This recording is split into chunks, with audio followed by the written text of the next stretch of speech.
Okay, and now, again, our problems are going to start getting a little bit more complex as we go.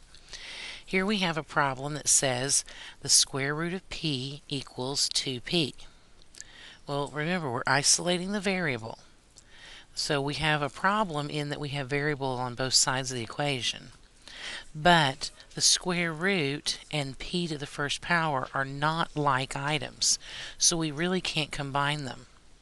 Our next choice then would be, how about if we get rid of the square root and see where that leads us? Well, in order to get rid of the square root, we would have to square both sides. So if we square both sides, now we have p equals 2p squared would be 4p squared. Remember, that's a product to a power rule. So each one of those gets the power. Now that we have a square, this becomes a quadratic equation in nature.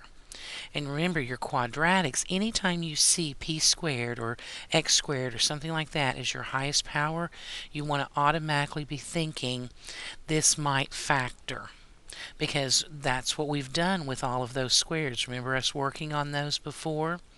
So let's move our plain p over to the other side.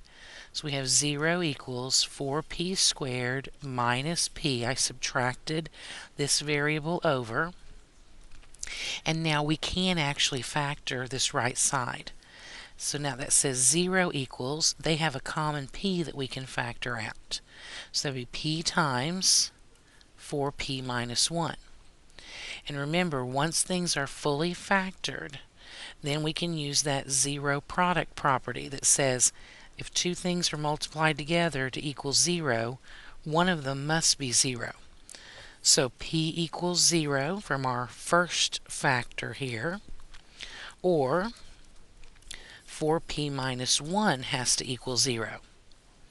Well, p equals 0 is done. That's solved. There's nothing else for us to do there. But we need to finish this out. We need to add 1 to both sides to get 4p equals 1. And then we can divide both sides by 4 to say p equals 1/4. And again, we should technically check these just to make sure that they both work. If we plug in a 0 here for p's, that says the square root of 0 equals 2 times 0.